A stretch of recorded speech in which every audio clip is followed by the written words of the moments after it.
जीव जंतु खा जाएंगे, क्यों ना मैं इसका अंतिम संस्कार कर दूं। उठाकर तारा कफन का टुकड़ा नहीं था बच्चे को उड़ाने के लिए, अपनी साड़ी फाड़ दी और अपनी साड़ी उड़ाकर रोहित को लेकर गोद पर लेकर चली।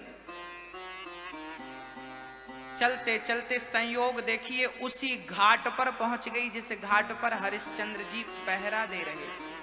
तारा रोने लगी, विधाता बेटा रोहित रोहित। तब तक हरिश्चंद्र आए, देवी क्या हुआ, क्या बताऊं, मेरा पुत्र मर गया। कभी इसके पिता मिलेंगे और पूछेंगे कि मेरा रोहित कहाँ है, मैं क्या जवाब दूंगी। जब रोहित नाम पड़ा तो हरिश्चंद्र ने कहा, देवी क्या आप तारा हो?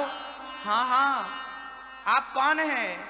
हरिश्चंद्र बोले, मैं अभागा पिता हूं, मैं ही हरिश्चंद्र हूं। तारा चरणों में गिर पड़ी, स्वामी जी आप। रोने लगी, मैं आपके पुत्र को बचा ना सकी, ये मरा पड़ा, पर मुझे लगा कि शायद आखिरी समय आप इसे मिलते हैं या नहीं, आप खुद अपने बेटे का अंतिम संस्कार कर लीजिए। हरिश्चंद्र चुपचाप खड़े थे, देवी मैं संस्कार नहीं कर सकता। क्यों? क्योंकि मैं तुम्हारा पति था, इस बच्चे का पिता था, अब नहीं हूं, अब मैं किसी का गुलाम हूं।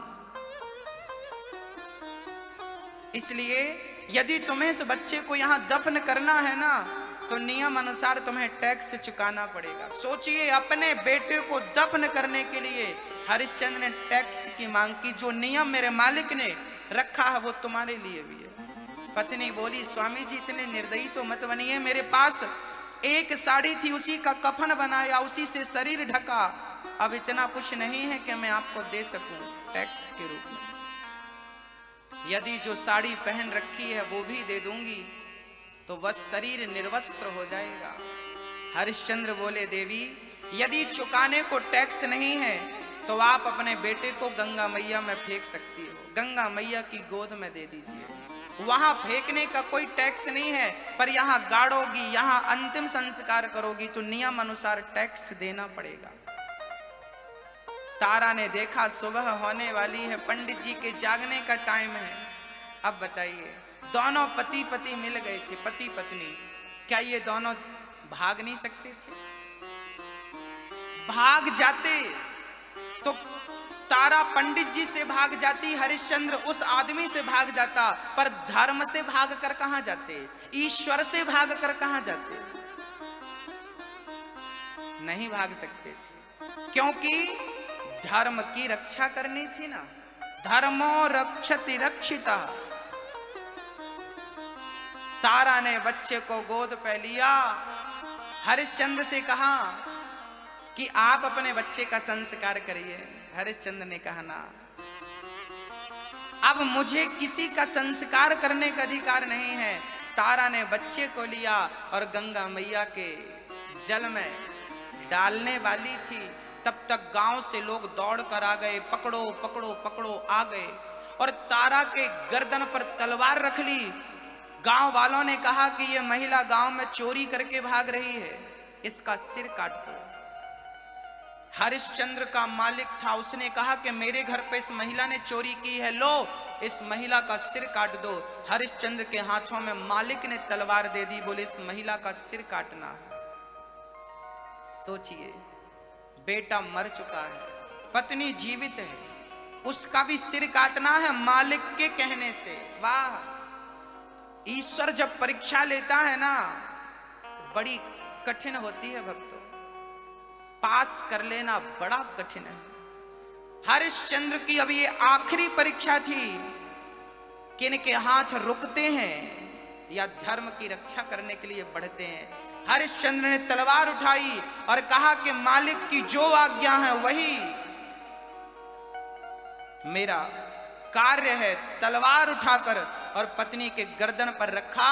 अब भगवान को रहा न गया, शंख चक्र गदा पद्म लेकर भगवान नारायण प्रकट हो गए। हरिश्चंद्र, मैं धन्य प्रसन्न हो गया, जीत गए तुम, जीत गया तुम्हारा धर्म, जीत गया आपका सत्य, जीत गया आपका दान।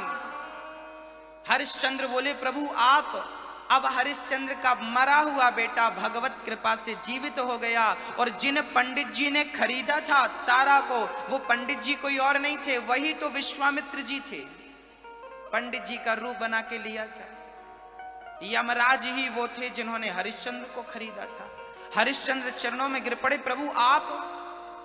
हरिश्चंद्र रोने लगे। भगवान बोले, क्यों रो रहे हो हरिश्चंद्र? हरिश्चंद्र बोले, प्रभु मुझे एक बात का दुख है। क्या दुख? इस बात का नहीं कि मेरा राज्य चला गया, दुख इस बात का नहीं कि पत्नी चली गई, दुख इस बात का नहीं कि बेटा चला गया। दुख केवल इस बात का है कि आपको भी हम पर भरोसा नहीं था, जो आपको हमारी परीक्षा लेनी पड़ी। भगवान ने कहा, ये तेरी परीक्षा हम ले रहे थे। हरिश्चंद्र ने कहा, क्या आपको अपने भक्त पर भरोसा नहीं था जो आपको परीक्षा लेनी पड़ी? तब भगवान नारायण की आंखों से आंसू आ गए। हरिश्चंद्र, मुझे तो विश्वास था कि तू सत्यवादी है, पर मैं जमाने से कहता कि मेरा हरिश्चंद्र सबसे बड़ा सत्यवादी है, दानी है, कौन मानता। पर आज तूने सिद्ध करके बता दिया कि तेरे जैसा कोई दानी नहीं, तेरे जैसा कोई धर्मात्मा नहीं, कोई सत्यवादी नहीं। आज तेरे से कृत्य ने करके बता दिया। मैं कहता तो कोई यकीन करता और कोई यकीन, लोग कहते आप पक्ष ले रहे हैं, पर अब तो सिद्ध करके बता दिया। भक्तों, ये कथाएं कहां की हैं? ये हमारे भारत की कथाएं। ये राजा कहां के हैं? ये हमारे भारत के राजा हैं। पहले के राजा ऐसे होते थे कि धर्म के लिए मिट जाते थे, मर जाते। राजा शिवी, हमारे देश में एक राजा हुए हैं, नाम है शिवी, राजा शिवी। जंगल में एक बहेलिया एक कबूतर को पकड़ कर लाया। वो कबूतर बहेलिए के जाल से निकला और राजा शिवी की गोद में आकर गिर गया। बहेलिया बोला, शिवी, राजा साहब, ये कबूतर मेरा है, मैंने जंगल से पकड़ा है, ये मुझे लौटाइए, मुझे इसका मांस खाना है, बड़ी भूख लगी है। राजा बोले, बहेलिए, मारने वाले से बचाने वाला बड़ा होता है। ये मेरी गोद में आकर गिरा है, इसलिए इसकी रक्षा करना मेरा धर्म है। अब मैं इसे आपके हवाले नहीं कर सकता। बहेलिया बोला, ये तो गलत है, आप राजा हैं, इसका मतलब किसी का हक छीन लेंगे? राजा ने कहा, मैं किसी का हक नहीं ले रहा हूं, जो मेरी शरण में आया है मैं उसको तेरे हाथों मरने कैसे दे दूं? अब क्या करें? बहेलिया बोला, मुझे भूख लगी है, मांस खाना है। तो राजा बोले, तुझे मैं मांस देता हूं। बहेलिया बोला, इसकी वजन का आप मांस दे दीजिए। तराजू बांधी गई, एक पलड़े पर कबूतर को रखा गया और दूसरे पलड़े पर राजा ने अपनी जंघा का मांस काट के तराजू पर रख दिया। सोचिए, एक राजा ने कबूतर की रक्षा के लिए अपनी जंघा काट दी। चाहते तो राजा थे, किसी को भी मार सकते थे। आजकल लोग मछली मारते हैं, कितनी मुर्गी लोग मार के खा जाते हैं। हाँ, पर राजा हरिश्चंद्र, राजा शिवी अपनी एक जांघ का मांस काट के रखे तो कबूतर से बराबर नहीं हुआ वजन, कबूतर का ज्यादा। दूसरी जंघा का मांस काट दिया, कबूतर का वजन और था। अब राजा हरिश्चंद्र ने अपनी छाती काट के रख दी। अब तो कबूतर का वजन बढ़ता गया। राजा हरिश्चंद्र ने अपने शरीर का मांस, पेट का मांस काटा, फिर भी पार नहीं पा सका। क्या हुआ? राजा शिवी ने अपने पांव काट दिए, अपना एक हाथ काट दिया, तराजू में रख दिया, फिर भी कबूतर का वजन बढ़ता गया, बढ़ता गया। ये तो ईश्वर की परीक्षा थी ना। आखिरी में राजा शिवी ने अपना सिर काटना चाहा और जैसे ही सिर काटना चाहा, उस कबूतर से भगवान प्रकट हो गए। वाह राजन, आप धन्य हैं जो एक पक्षी की रक्षा करने के लिए अपना सिर काट दे। ऐसा राजा ही प्रजा की सेवा कर सकता है। तुम राजा बनने के योग्य हो। ऐसे राजा हमारे भारत में हैं, थे राजा। अर्थात वाणी की कीमत क्या होती है? सत्य की कीमत। आज लोग सत्य की वैल्यू नहीं करते। याद रखना, आप सभी 100 साल पहले नहीं थे और आप सभी 100 साल बाद भी नहीं रहोगे। हाँ या ना? आप में से कोई 100 साल पहले था? हाँ या ना? और आप में से कोई आज के 100 साल बाद रहेगा? ये कहानी केवल 100 सालों की तो है, थोड़ी सी जिंदगी है आपकी। सच बोल लीजिए, हर झूठ का हिसाब देना पड़ेगा। याद रखना मेरी माँ, आज आप कितना कमाते हैं इसका हिसाब सरकार को देना पड़ता है, इनकम टैक्स भरना पड़ता है, टैक्स देना पड़ता है, आपकी कमाई का पूरा डाटा सरकार को देना पड़ता है। ये पैसा कहां से आया है हिसाब सरकार को देना पड़ता है। सोचिए, आपकी इनकम पे सरकार नजर रखती है तो आपके कर्मों पे मेरा कन्हैया नजर नहीं रखेगा? आप जितने कर्म कर रहे हैं, अच्छा या बुरा, सब पर मेरे कन्हैया की निगाहें हैं, बचेगा कोई नहीं। हर शब्द का, हर कर्म का तुम्हें हिसाब देना पड़ेगा। ये झूठ बोला था तो क्यों बोला था, इस क्यों का उत्तर वो मांगेगा।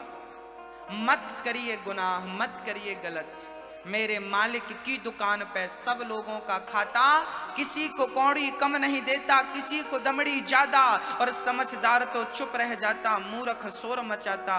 मेरे मालिक की दुकान पे सब लोगों का खाता,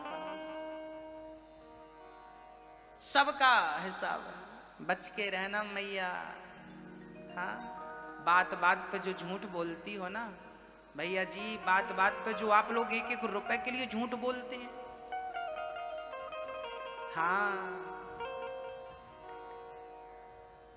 मनुष्य का धर्म क्या है? सत्य बोलना ही मनुष्य का परम धर्म है। सच बोलते रहिएगा, सच से कभी डिगिए मत।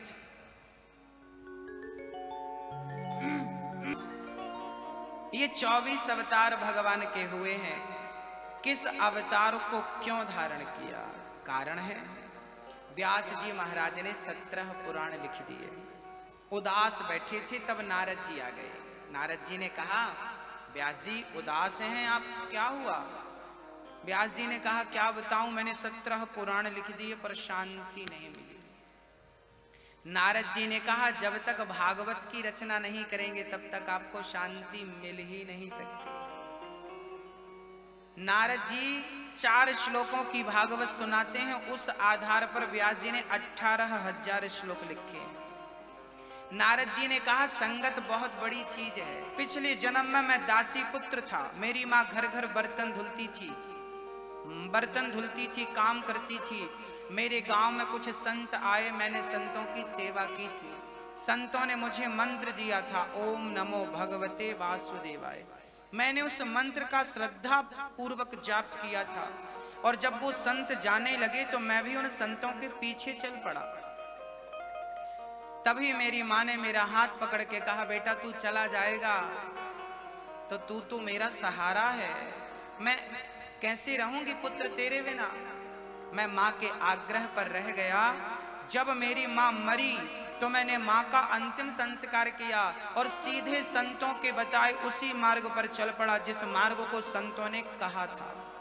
सत्संग, संतों की संगति लड़कपन में मिल जाए तो जवानी बुढ़ापा बढ़िया हो जाता है, और सत्संग कहीं देर से मिला तब तक की जिंदगी नरक की तरह व्यतीत होती है। जब आपको यथार्थ का बोध होता है तब पता लगता है कि हमने कितनी उम्र गवा दी व्यर्थ में। नारद जी जंगल में गए, वीरान घनघोर जंगल में नारद जी ने देखा कि यहाँ वृक्षों के अतिरिक्त कुछ नहीं है। भगवान को मैं कहाँ ढूंढूं? यहाँ खड़े होकर पुकारता हूँ, वो कहीं भी होंगे, आएंगे। नारद जी एक आसन पर खड़े होकर और प्रेम से मंत्र का जाप करने लगे, ओम नमो भगवते वासुदेवाय। लड़कपन से जवानी, जवानी से बुढ़ापा चला गया। अब नारद जी को भजन में आनंद की अनुभूति होने लगी। एक दिन नारद जी को भगवान का दर्शन हुआ। आंख बंद थी, उनके सामने भगवान आ गए और भगवान का प्रेम से नारद जी ने बार बार दर्शन किया। अब वो बाकी झांकी जो आंखों पर बसी थी वो अंतर्धान हो गई। अच्छा, कभी कभी आपको स्वप्न में भगवान का दर्शन हो जाता है, कभी कभी आपको भाव बनाते हैं श्रद्धा से, आपको कभी कभी भगवान की एक झलक नजर आ जाती है, पर एक बार ही ऐसा होता है, फिर आप चाहो कि फिर वैसा हो जाए तो बड़ा मुश्किल होता है। अर्थात इसका अर्थ क्या है? एक मैया मेरे से बोली, गुरुजी पहले मुझे भगवान सपने में आते थे, अब नहीं आते। मैं रोज भगवान का चिंतन करती हूं, क्यों नहीं आते? मैंने कहा, भगवान ने कहा है कि जो छवि तुमने स्वप्न में देखी थी उसको मन में बसा लो, उसी का चिंतन करते रहो। इस जन्म में आपके इतने ही पुण्य थे कि आप भगवान की इतनी ही झलक देख सको। अब जो पुण्य आप कर रहे हैं, इस पुण्य के बल पर जो अगला जन्म होगा, इस जन्म से कई गुना ज्यादा बार आप ईश्वर का दर्शन कर पाएंगे। ये नारद जी इस चीज के प्रमाण है। नारद जी का शरीर बूढ़ा हो गया, भगवान का तप करते करते उनकी छवि दिखाई तो पड़ती पर फिर गायब हो जाती। नारद जी रोने लगते कि प्रभु कहाँ हो? तब आकाशवाणी हुई, नारद जी तुझे इस जन्म में मेरा दर्शन नहीं होगा, अगले जन्म में तुझे मेरा दर्शन होगा। वही बालक मरकर दूसरे जन्म में ब्रह्मा के पुत्र बने नारद जी, और अब तो पिछले जन्म में जो तप किया था उसका प्रतिफल आज मिल रहा है। जो कल किसान ने खेत पे बीज बोया था ना, आज उसकी फसल काट रहा है। जो आप भक्ति करेंगे वो व्यर्थ नहीं जाएगी। इस जन्म का किया हुआ आगे आपको मिलने वाला है, मिलेगा जरूर। नारद जी को दूसरे जन्म में भगवान का पुत्र बन के जन्म लेना था नारद जी के रूप में, और वो भगवान के दर्शन में निमग्न रहते। जब ध्यान लगाते तो भगवान साक्षात प्रकट हो जाते। बस भक्तों, भगवान की भक्ति करिए, उनकी झलक मिले तो भी खुश रहिए, ना मिले तो कोशिश करिए, दर्शन होगा जरूर। अच्छा, स्वप्न का दर्शन भी उत्तम दर्शन है, धीरे धीरे आपको बढ़ेगा। भगवान का दर्शन असंभव नहीं है। आज भी, आज की तारीख में भी आपको दर्शन हो सकता है। जिसका भाव सच्चा हो उसी पांडाल में दर्शन हो सकता है, हो रहा होगा। बस किस रूप में हो रहा होगा ये मुझे नहीं पता, हो रहा होगा किसी किसी को। और आप भगवान का चिंतन करते करते यदि सोएंगे ना तो आपके स्वप्न में भगवान जरूर आएंगे। अच्छा, जिनके स्वप्न में भगवान आ जाते हैं, एक बार दर्शन दे देते हैं, समझ लेना कि आपकी भक्ति सही दिशा पे चल रही है, ईश्वर की ओर आप बढ़ रहे हैं, वो दर्शन मिलेगा। आप पक रहे हैं, आपकी भक्ति पक रही है, सही दिशा पे चल रहे हैं आप, सही दिशा पे। और प्रेम बढ़ाइए और प्रीति बढ़ाइए। हाँ हाँ, महाभारत के चर्चा से व्यास जी ने भागवत की शुरुआत की। महाभारत दो पक्षों में था, कौरव और पांडव। अच्छा मैया जी, भगवान श्री कृष्ण महाभारत में थे या नहीं थे? ना भैया जी, मोबाइल मत चलाइए, अच्छी आदत नहीं है। हाँ, बोलिए भक्त वत्सल भगवान की मैया जी। ओ मैया, पीछे आवाज आ रही है ना? ठीक आ रही है तो हाथ उठाओ। आ रही है, ठीक। भगवान कृष्ण का दर्शन पांडवों ने भी किया था, भगवान कृष्ण का दर्शन कौरवों ने भी किया था, है ना? पर पांडवों ने भगवान को पहचान लिया और कौरवों ने भगवान को नहीं पहचाना। जैसे दुर्योधन के सामने भी तो भगवान खड़े थे, पर दुर्योधन क्या कृष्ण को पहचान सका? जिस दृष्टि से कृष्ण को अर्जुन ने देखा, क्या उस दृष्टि से दुर्योधन ने कृष्ण को देखा? याद रखना भक्तों, ईश्वर तो आपके सामने ही है। जैसे दुर्योधन के सामने भगवान थे, केवल दृष्टि अर्जुन वाली हो जाए तो आप पहचान सकते हैं। दुर्योधन वाली दृष्टि होगी तो वो सामने खड़ा होगा, कैसे पहचान सकेंगे आप? ईश्वर का मिलना मुश्किल नहीं है, मीरा जैसी दृष्टि प्राप्त कर लेना, अर्जुन जैसी दृष्टि प्राप्त कर लेना, भक्तों वाली दृष्टि प्राप्त कर लेना कठिन है। भगवान आज भी मैं विश्वास से कहता हूं कि मेरा वही कन्हैया जो अर्जुन के रथ को हाँक रहा था, अर्जुन के रथ का सारथी था, वही मेरा कन्हैया यहां कहीं है, बस मुझे नजर नहीं आ रहा। अभी यहां है वो, मुझे देखकर, आपको देखकर हंस रहे हैं, कह रहे होंगे मन में मैं तो तेरे सामने खड़ा हूं, पर क्या करूं, मेरी दृष्टि अर्जुन वाली नहीं है ना। वही अर्जुन वाली दृष्टि बनाने के लिए तो नाम जपता हूं। भगवान से जब प्रेम होगा, भगवान से अथाह प्रीति होगी, तो भगवान वही दृष्टि देंगे जिस दृष्टि से गोविंद का दर्शन होता है। वो चाहेंगे तो वो दृष्टि प्राप्त होगी, नहीं चाहेंगे तो बड़ा मुश्किल है। हाँ, तो भगवान से प्रार्थना रोज किया करो, हे प्रभु मुझे वो दृष्टि दीजिए जिस दृष्टि से आपका दर्शन होता हो। एक बार मैं आपका दर्शन कर लूं प्रभु, एक बार तो ऐसी दृष्टि दीजिए। ये जो हमारी आंखें हैं ना, इन्हें चर्म चक्षु कहते हैं। इन चक्षुओं से संसार की चीजें ही नजर आती हैं। और याद रखना, इन आंखों में इतनी शक्ति नहीं है कि ये पर्दे के बाहर देख सकें। आपको मैं नजर आ रहा हूं क्या? नहीं ना। देखो आपको मैं नजर आ रहा हूं ना, अभी आ रहा हूं कि नहीं? अभी आ रहा हूं। अब आ रहा हूं क्या? मेरे और आपके बीच में कौन आ गया? मेरे आपके बीच में केवल पर्दा आ गया। ये पर्दा आ जाता है ना, तो मैं आपसे दूर हो जाता हूं, आप मुझसे दूर हो जाते। पास होते हुए भी दृष्टि पहुंच नहीं पाती क्योंकि ये पर्दा है। ऐसे ही जितने करीब आप मेरे से हैं, मैं आपसे हूं, इतने ही करीब कन्हैया हमारे हैं। लेकिन माया का पर्दा बीच में पड़ा है, इसलिए कन्हैया का दर्शन नहीं हो पाता। ये माया का पर्दा हट जाएगा ना, तो कन्हैया सामने ही है, दूर नहीं है। आंखों का काजल आंखों से कितनी दूर होता है? बोलो मेरी माँ। आंखों का काजल आंखों से कितनी दूर होता है? आंखों में ही होता है। क्या वो दर्पण के बिना दिखाई पड़ता है? बिना दर्पण के क्या आप अपनी आंखों का काजल देख सकती हो? ये आंखें तो अपनी आंखों का काजल भी नहीं देख सकती, तो कन्हैया को क्या देखेंगी? आंखों का काजल देखना हो ना, तो दर्पण का सहारा लेना पड़ता है मेरी माँ। ऐसे कन्हैया को देखना होगा तो भक्ति और प्रेम का सहारा लेना ही पड़ेगा। बिना भक्ति बिना प्रेम के उसको देख पाना संभव नहीं है।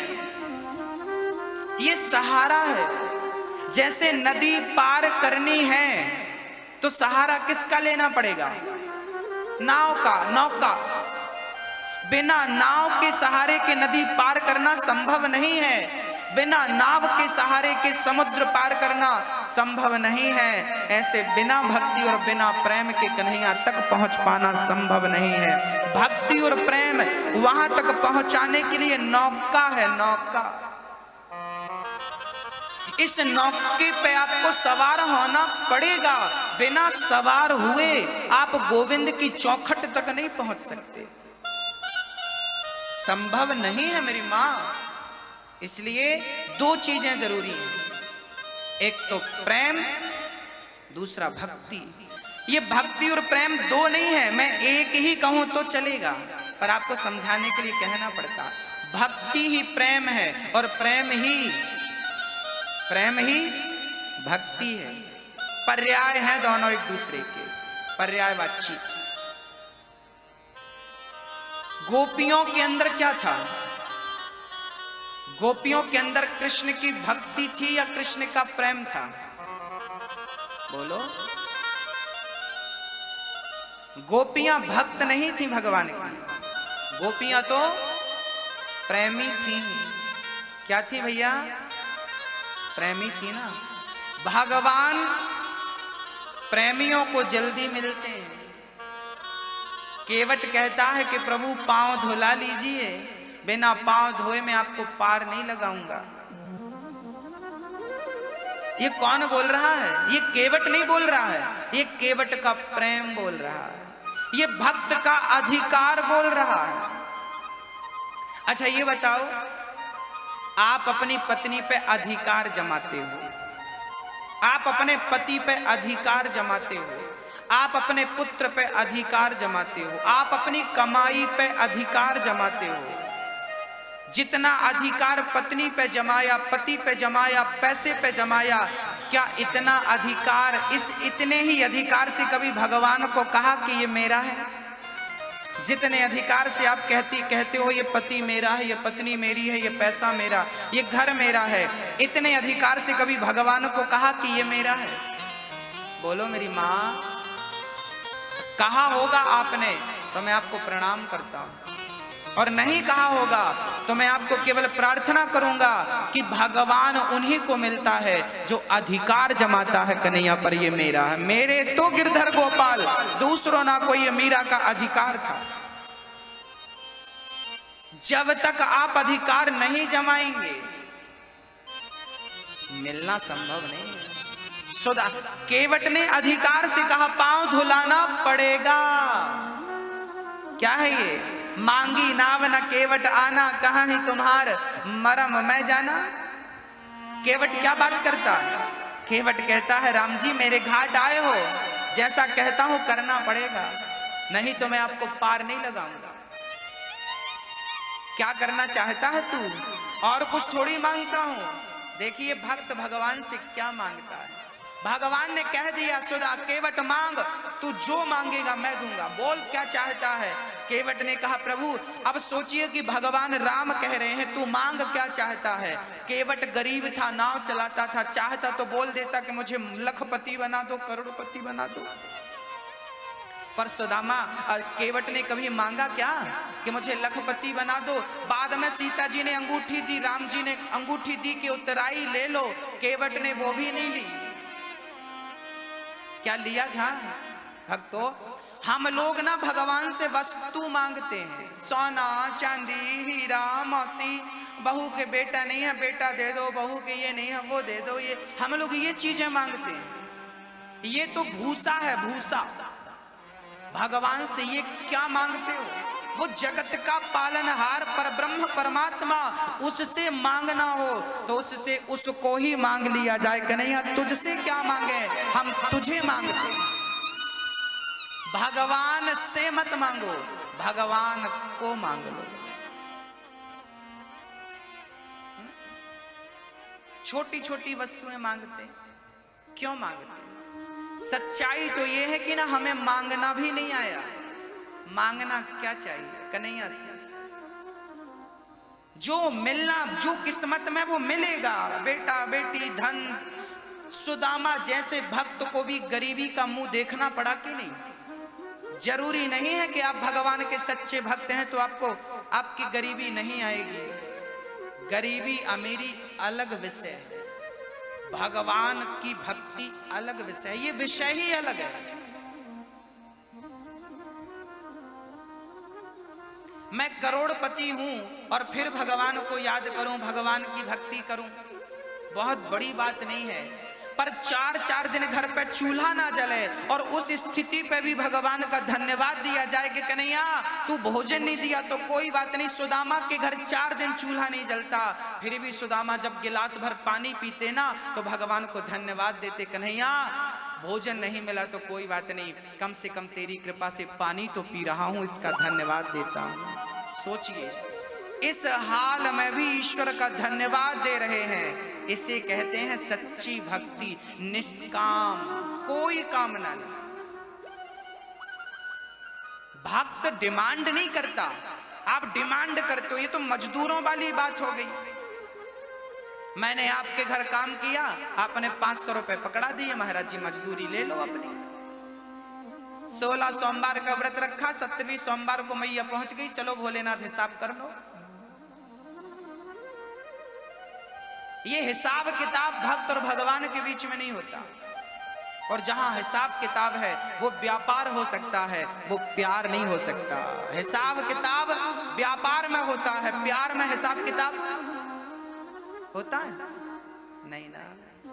तो जहां प्यार होगा वहां व्यापार नहीं होगा। ये लोग व्यापार करते हैं, कन्हैया तुम हमें, हे भगवान हमें ये दे देना, हम 1 किलो लड्डू चढ़ाएंगे, हमें ये मिल जाए हम लड्डू चढ़ाएंगे। ये तुम व्यापार कर रहे हो, ये प्यार नहीं है। प्रेमी कुछ मांगता ही नहीं, जो तेरी मर्जी दे दे, मत दे तेरी मर्जी, खुश हूं बस। सुदामा ने गरीबी में जीवन निकाला, कुछ नहीं, अधिकार था, कन्हैया मेरे हैं, ये अधिकार होना चाहिए। हाँ भैया जी, आपसे मैं केवल इतनी प्रार्थना करूंगा, आज के बाद कन्हैया पर क्या जमाइए, क्या जमाइए, क्या जमाइए, ये मेरा है बस। और अधिकार से पूजा करिए, अधिकार से सेवा करिए, अधिकार से प्यार करिए कन्हैया से। हम लोग ना भगवान को भगवान जूजू बना के रखे, भगवान है भगवान है, भगवान भगवान कुछ नहीं है। भगवान भगवान से रिश्ता जोड़ोगे ना तो काम बनेगा। ऐसे में तो भगवान बहुत वीआईपी हो गए ना, भगवान से डर लग रहा, भगवान डरने की बात नहीं है। भगवान भगवान है भक्तों, भगवान वैसे हैं कि पूतना ने जहर पिलाया था, जहर पिलाने वाली को भी तो तार दिया। भगवान कोई गुण भी तो नहीं देखता, भगवान कोई गुण भी नहीं देखता। यदि गुण देखते भगवान तो बताइए जटायु में कौन सा गुण था। जात देखते भगवान तो बताइए शबरी की क्या जात थी, बताइए। छिलकों का भोग लगाया कि नहीं विदुरानी के घर, सबरी के जूठे बेर खाए कि नहीं, क्यों खाए मेरी मां, क्योंकि एक ही रिश्ता था, प्रेम है। यशोदा ने अपना बेटा कहा, द्रौपदी ने अपना भाई कहा, सुदामा ने अपना मित्र कहा। सुदामा भी भगवान से मिलने नहीं गया था, याद रखना, सुदामा मित्र से मिलने गए थे। हनुमान ने स्वामी कहा, विभीषण ने मित्र कहा, रावण ने दुश्मन कहा। एक का नाम बता दो जिसने रिश्ता स्थापित ना किया हो। मीराबाई ने पति कहा। मेरी मां, जब तक भगवान से रिश्ता नहीं होगा तब तक ईश्वर को प्राप्त कर ही नहीं सकते। रिश्ता बनाना पड़ेगा, इसलिए हम लोग रिश्ता बनाते हैं कि भगवान श्री कृष्ण को पांडवों ने भी देखा था, कौरवों ने भी देखा था, परंतु पहचाना किसने, पांडवों ने। महाभारत का युद्ध हुआ, 99 कौरव मारे गए, 5 बचे। 5 क्यों बचे, क्योंकि 5 के संग कौन था, 5 पांडवों में एक भी नहीं मरा और 100 में एक भी नहीं बचा। क्यों, जबकि कौरवों की सेना बड़ी थी, कौरवों की ताकत ज्यादा थी, कौरवों के पास गुरु द्रोणाचार्य थे, कौरवों के पास दानवीर कर्ण थे, कौरवों के पास पितामह भीष्म जैसे दिग्गज थे। भीष्म पितामह वो हस्ती थी जो गंगा पुत्र शांतनु नंदन पितामह भीष्म का शरीर सुदर्शन से भी नहीं कट सकता था, ऐसे पितामह भीष्म थे। इच्छा मृत्यु का वरदान रखते थे पितामह भीष्म, परंतु वो भीष्म पितामह धराशायी हो गए। क्यों, कौरवों की सेना बड़ी थी, कौरवों की सेना ताकतवर थी, पांडवों की सेना छोटी थी और पांडवों की सेना कमजोर थी। पर उन कमजोरों के साथ कौन खड़ा था, कौन खड़ा था मेरी मां, कन्हैया। बस एक कन्हैया सब पे भारी है, आपकी सेना कितनी बड़ी है, आप कितने पावरफुल हैं, फर्क नहीं पड़ता। यदि मेरे साथ मेरा कृष्ण खड़ा है तो आपकी सेना कितनी भी पावरफुल हो, मिट्टी में मिल जाएगी, देर नहीं लगेगी। आप कितने भी पावरफुल व्यक्ति हैं, यदि मेरे साथ मेरा गोविंद खड़ा है तो डरने की जरूरत नहीं है। वो बाल विवाह का नहीं होने देगा अपने भगत का। क्या दानवीर कर्ण मार सके अर्जुन को? 5 में 1 भी नहीं मरा। और याद रखना, महाभारत का युद्ध अर्जुन ने नहीं जीता था, महाभारत का युद्ध तो मेरे कृष्ण की कृपा से जीता गया था। महाभारत के युद्ध के हीरो अर्जुन नहीं है, महाभारत के युद्ध के हीरो तो मेरे कन्हैया है, जो बिना हाथ उठाए युद्ध जीत लेते हैं। बिनु पग चलहि सुनहि बिनु काना, कर बिनु कर्म करहि विधि नाना। हाँ मेरी माँ, वो कन्हैया इतना बारीक सुनता है कि चींटी अपने पांव पे घुंघरू बांधकर यदि नाचती है ना, तो मेरे कन्हैया को सुनाई पड़ जाता है कि मेरा भगत कब मुझे किस लिए पुकार रहा है। हाँ, आप जो सोच रही हैं ना, आपकी सोच भी वो जानता है। आप क्या सोच रहे हैं वो जानता है, उससे तो कहने की भी जरूरत नहीं होती। महाभारत में एक घटना घट गई। पितामह भीष्म ने प्रतिज्ञा ले ली, कल के युद्ध में मैं पांडवों को मार डालूंगा।